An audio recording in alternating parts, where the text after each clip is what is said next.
Hello, everyone. My name is Alexander Lucard, and I am an HMIS system administrator for Montgomery County. This is our second video on point-in-time cleanup for point-in-time 2023. Remember, point-in-time 2023 is January 25th, 2023. It's that last Wednesday, right, of January.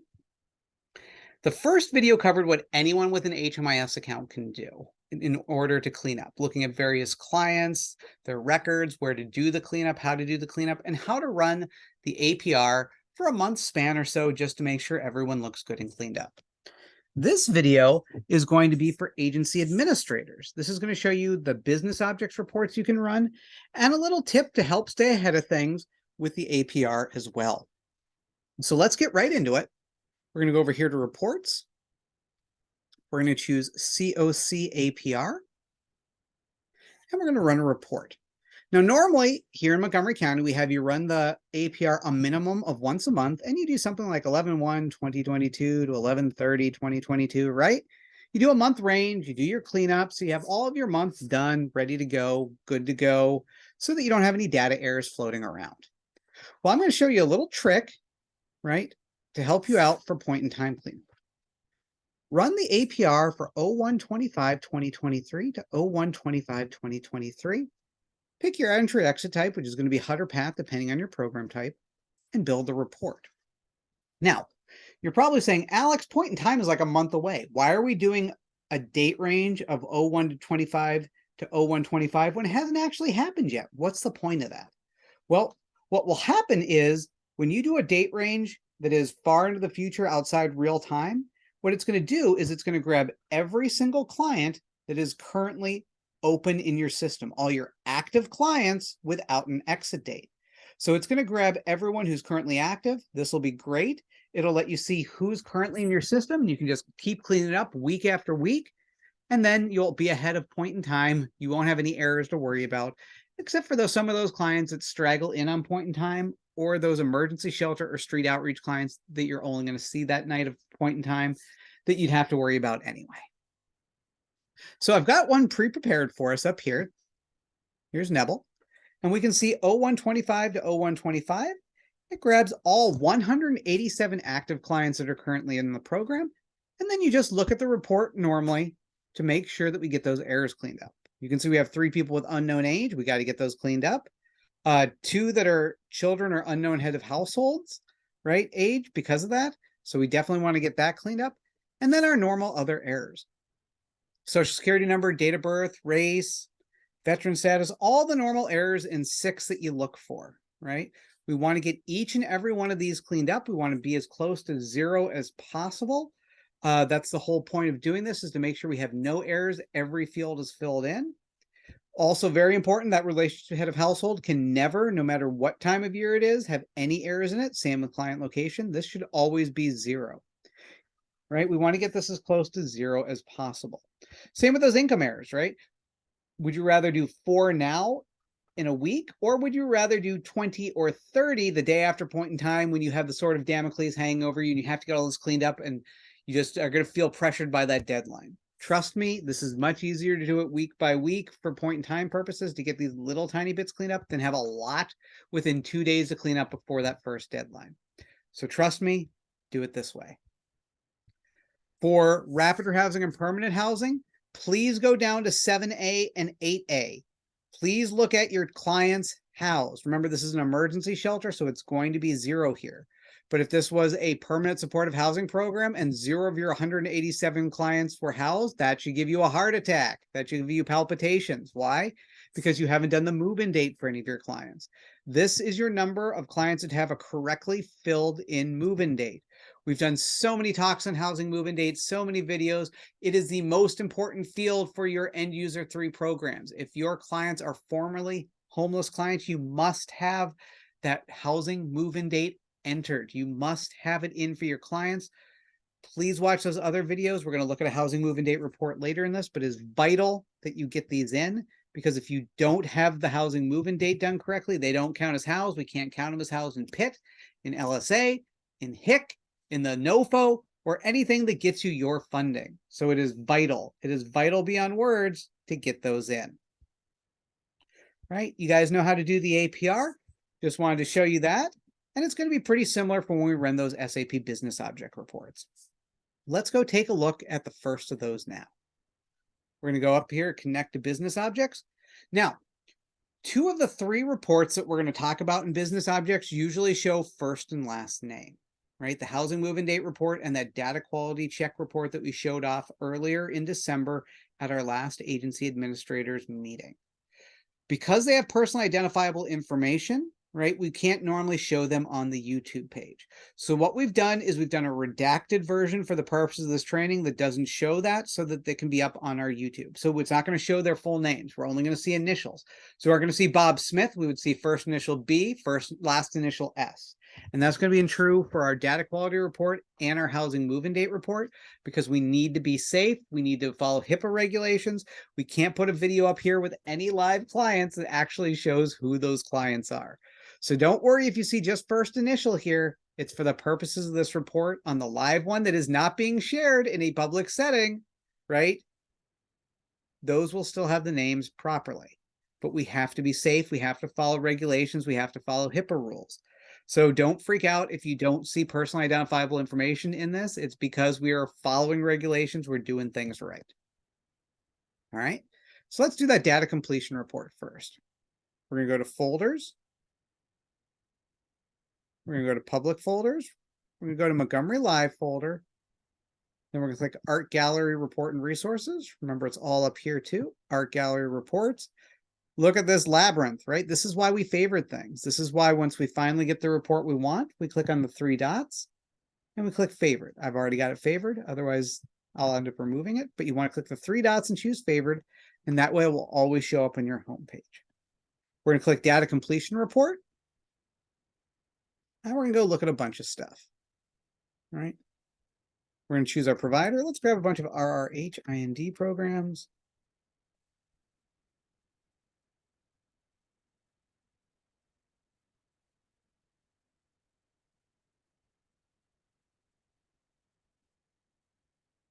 We're going to do a start date of 1/25. Again, you guys know how to run this report, but again, we're just showing this for the purpose of point in time. This report and this video implies that you've been doing this for a while. You know how to do this. Right? We're going to do 1/25 to 1/26. Remember, the canned report is 1/25 to 1/25. Business objects is 1/25 to 1/26 because you have that end date plus 1 day. We're going to do no services. We're going to hit run. I want to get this going.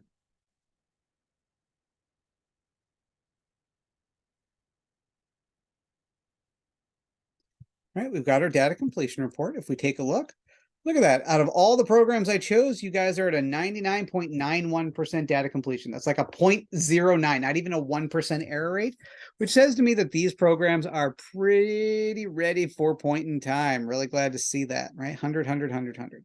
But remember, we're going to run this. And this is going to grab all your active clients, and we want this to be as close to 100 as possible. We will not accept anything less than an A for the purposes of point in time. Please make sure you have this. And again, it's better to do it little by little, week leading up to it, especially for those permanently housed clients or those rapid rehousing clients, those end user 3 programs, because it's less work for you guys to have to do. Shelters, they might be there, they might not. Better to get it cleaned up now rather than later. And street outreach, same thing. You might not encounter them on point in time, but if you have their records cleaned up before point in time, that's less work you have to do at or after point in time. Right? And we know the deal. We look at that. We go to client detail and we see who's missing. Oh, look, client 28973 is missing their length of stay. Let's get that in. So we all know how to run that. Again, this is not a how to run the report, how to read the report. This is a what report you should run and date ranges to help you guys out. If you do have any questions, we do have a video on how to run this report. We've covered it in agency admin meetings. We've done PowerPoints, and we're always an email or a Teams call away if you need any help. So if you need any more clarification or any more handholding on these reports we're going to look at in business objects, contact myself or Beza at hmis@montgomerycountymd.gov. And we will be there for you to help you understand how to run some of these reports. So that's the data completion. Now let's go All right, we're going to go and we're going to run that data quality report. Again, we're picking folders. We're going to pick public folders, Montgomery Live. And this time, instead of going to the art gallery reports, we're going to go to the MCCOC beta reports. And we're going to look through all these, and we're going to grab the data quality report. Again, favorite, right? 3 dots, favor, so it'll be there in your home page, so you don't have to go through the labyrinth of many, many reports. So here's our data quality check report. Our effective date is going to be 1/26/2023 at midnight. Our end date, same thing, 1/26. And our start date is 1/25. Our providers, let's just grab a bunch. We'll grab Neville again. Let's grab Progress Place. Let's grab some HIP programs. Let's grab Family Services.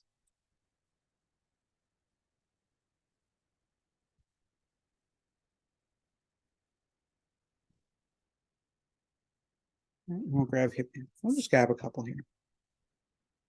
Now, again, on the live site, right? We won't have first initial, we'll have their actual name, but because it's going up on YouTube, we don't want personally identifiable information in the system, so we just have initials. But this report is going to help you with a ton of stuff. You've got your group ID to make sure that they're grouped together if they're a household, whether it's with or without minor children. We've got each of their HMIS IDs. That's the client UID. Remember, this is a beta report. It's not necessarily aesthetically pleasing, but everything is grouped like it should be. We want to make sure everything works before we start to pretty it up. First and last name, what the relationship is to the head of the household in each grouping. Do they have a veteran status, client location, who's the provider, when they came to your program, the length of stay in the program, and then if they've exited, there will be an exit date or reason for leaving an exit destination.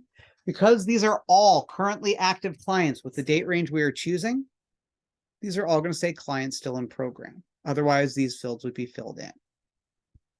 Then we've got our demographics, our age, right? We don't have a date of birth because that would be personally identifiable information. So we just have the age in here. Gender, multiracial, ethnicity, all these things we need to have cleaned up. And then we get to those COG questions.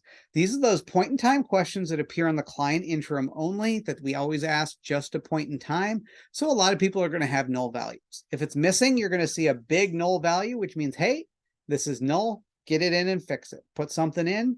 These are those 3 point in time questions. Try and get the answers in. And after that come the HUD chronically homeless questions, which are often really missed. And on the APR, it's hard to figure out what they are. Besides income errors, the one biggest question I get about the APR is what are these chronic homeless questions? So I've tried to make them really obvious for you here on this report. We can see they're all fall under this HUD chronic homeless head. It's the prior living situation. It's that length of stay, approximate date homelessness started, number of times they've been homeless, and number of months they've been homeless. Now, sometimes they're going to be blank, and sometimes you're going to see null value finished chronic homeless status. If it's blank, that's good. It means you've done it correctly. They're only going to be blank based on how you answer the prior living situation. If you chose a literally homeless situation, like place not meant for habitation, shelter, things like that, you're going to have to answer these questions. It's going to give you it's going to say null value finished chronic homeless status because you chose a literally homeless situation like place not meant for habitation. If you did not choose a literally homeless situation like rental for client or staying in a family member's room, apartment, or house, it's going to be blank. There's nothing you have to do. It's not going to be highlighted in any way that says you have anything to do because we only ask these questions if it is a literally homeless situation, and that's where this finished chronic homeless status comes in. So if you see this, it means you have to answer these questions, and if it's white, it means you are good to go. Maybe in a future version of this report, I'll say, don't need to answer, don't need to answer, don't need to answer, but I thought that might be a little too confusing. I'll let you guys decide. If there is something that is answered incorrectly, like a client doesn't know, or a client refused, or a data not collected, it will be highlighted in red. I don't have any examples of it here. That's great to see. But you will remember, those are answers we don't want to take unless we absolutely have to. It's okay, but we really don't want to for street outreach or emergency shelters. It is not acceptable for rapid rehousing, permanent housing, or PSH or HIP. They cannot choose client refused, client doesn't know, or data not collected. You may not choose those options. So if you see any of those, they will be highlighted in red, and that's another clean that up, baby. We want to make sure that everything looks good. So null values means it is missing, and anything highlighted in red means no, you got to go back and fix this because we can't accept this answer. There we go. Client doesn't know, data not collected. There's some. So red means cleanup, yellow means fill it in. Pretty easy, right, guys? So now let's look at the third and final report we're going to talk about today to help you. And this is going to be for those permanent housing, those rapid rehousing programs, right? This is the housing move-in date report. Again, on the real site, it's going to have personally identifiable information. For the purpose of this video, we've redacted it. So don't freak out if those fields are missing or different when you run it yourself. It's okay. It's just for this video. We do the housing move-in date report. And again, this is going to help you see who needs their housing move-in date. Because again, if you don't have it filled in, your client basically doesn't count as being served. You can't count them for bed nights. You can't count them for housed. You can't count them on your supernova or for your funding when you're trying to do that. So make sure you fill that in. There is nothing more important for your programs. I know I sound like a terrible nag with this, but do it, do it, do it, do it, do it, do it, do it. And as the agency admin, you have to really keep your data entry people on this, because if they forget it, and if it's a family of 10, guess what? That's 10 people that don't count as housed for you. So let's make sure we get those in. So let's grab a bunch of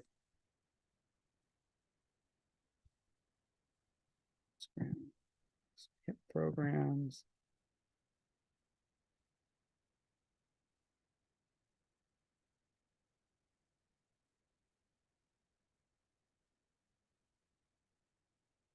Oops. Because they're big. I like to grab family services because they're huge. Again, we're going to do 125.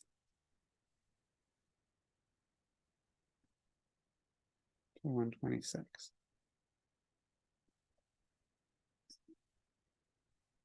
All right. So this is your housing move-in date report. This is going to show you the many, many errors that you probably have done where these clients don't count as housed. So we have their ID, their number or their provider, their entry date, their exit date if they've exited. This will be blank because they're all currently housed clients. The way we're running this for point in time, this would be their first and last name, their entry date, their move-in date, right? And then the days between entry and the days between their most recent move-in. So what this is looking at is both the entry object, which is the client's entry date, and the exit object, which is their most recent piece of information. So this is going to find errors in two different ways. It's going to find a move-in date error at entry. It's going to find a move-in date error at either exit or your most recent interim. So in this case, client 100, we have a move-in date error. It's highlighted in yellow. Why? Because their entry date into your program was April 9th, 2018. The move-in date is 5/15/2017. All right. That's 329 days, negative 329 days. Your move-in date must be the same day or after the entry date, or it does not count. So the entry date has an error. More than likely, this 5/15/17 is the move-in date from a previous program that they worked with, and then they transferred to this HIP program, and they forgot to clear it out at entry. Right? So we can see here that we have a negative because of that. Then it looks at the most recent move-in date by interim, which we can see 5/16/2018, which makes sense. It took them 37 days to get housed. We want to clean up these negative numbers. The negatives are bad. It's okay, right, to have a null right here, because a lot of clients are going to have a null when they come into your program, because when they first come into your program, they aren't going to be housed usually. If it's a transfer, their move-in date is going to be the same as their start date because they transferred to your program already housed. We don't want to use the previous program's move-in date because that's how you get a negative number. So your housing move-in date, if they are a transfer, should be the same as their start date. And if they come in unhoused, it should be blank on the entry. And then on your most recent interim, it should be, hey, look, they got housed. So we can see here with this first client, client 100, whoops, they forgot to clear out the entry move-in date from the previous program, but they did do their interim correctly. So that's great. With this client, whoever they are, they haven't corrected it at all. They got to fix it. But you can see for the most part, they're correct. Some of these have never been housed, but this would be my concern. This is also what we're looking for. Like this person started on 2/7/2018, right? And they have a project move-in date of 2/7/2018 for 0. That's good. We want to make sure that that's correct, though, that 0 is correct. Always check those zeros just to be safe, right? It's always good. But here we can see another good one. They moved in on 8/1/2021, but then they have a housing move-in date of 8/1/2021 on entry, which probably indicates that it should be blank because they also have a housing move-in date of 10/21/2022, which takes 446 days. And we're just looking for anything that might be weird. Like, look at this one, 2,667 days to get housed. That doesn't sound right to me. So maybe double check to make sure that the housing move-in date is correct. This is going to help you out by looking at both the entry object and the exit object. And you really want to catch those negative days, but you also want to catch anything that looks weird to your eye. All right, like look at this. This one, project start date was 2/26/09. Project move-in date is 2/26/09, which implies that they transferred. But then they did an interim where they changed it to 2/6/09 for negative 28. See, something like that is weird. So we need to get those cleaned up because remember, if it's a negative number, it automatically counts as them not being housed. And you want every single one of your clients that are housed to have a move-in date number in there 0 or higher. So use this report and clean up those negative numbers because you have to have those negative numbers clean up. If we see any negative numbers for point in time clients, we're going to get grumpy, right? We've been preaching about the housing move-in date for well on a year now. So there's no excuse to keep having this. You need to run this report and you need to let us know why this is happening if it's still happening. Look at these clients. Boo. So those are your 3 reports that you're going to be running. Remember, it is the 0252. It is the data quality report. It is the housing move-in date report. You need to check all 3 of those along with your APR for the purposes of point in time cleanup.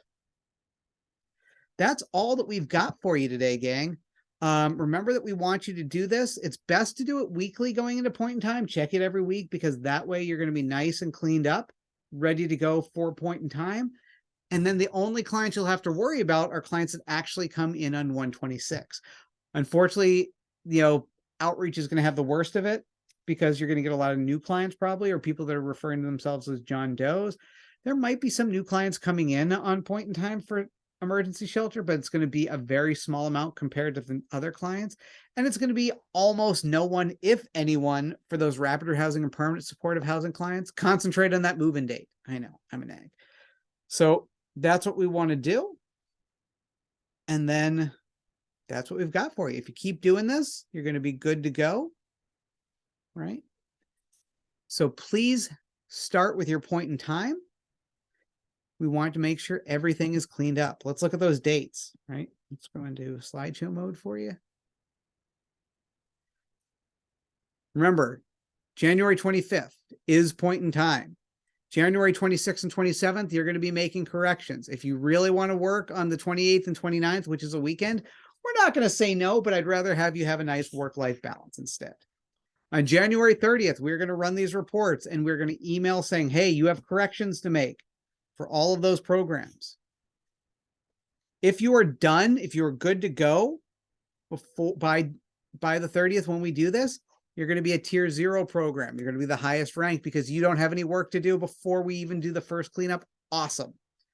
Then you're going to have till the 12th, right? You're going to have from January 30th to the 12th if you do have cleanup to do. If you can get your cleanup done by the 13th, you're going to be a tier 1 program, right? So tier 0, done by the 30th. When we run that report on the 30th, you're good to go. If you're done by the 13th, when we do our second cleanup, you're going to be a tier 1 program. For those that still have work to do, you'll have from the 13th to the 26th. If you are cleaned up by the 27th, when we run our final report, you'll be a tier 2 program. Anyone that is not 100% cleaned up by the 27th is going to be a tier 3 program. Don't have any errors left. You want to be a tier 0 or tier 1. You do not want to be a tier 2 or tier 3. Why? Because we are going to have to do an improvement action plan. You're going to have to explain why it didn't get cleaned up, what was the problem, and we're going to have to create an action plan for you guys to make sure this doesn't happen again. Very important. Remember, we're also going to do some training similar to this in our CES calls, and we're going to do 2 live trainings where we can walk through what we just talked about to help you guys out if you miss those CES trainings or if you need a little more clarification other than this video. All right. That's all I've got for you guys today. Thank you so much for joining us. Please start running those reports. They're very important. We want that data cleanup to be good to go. Thank you for your time, and I'm sure we'll be meeting again shortly, right? Join me for another video down the road. Have a great day.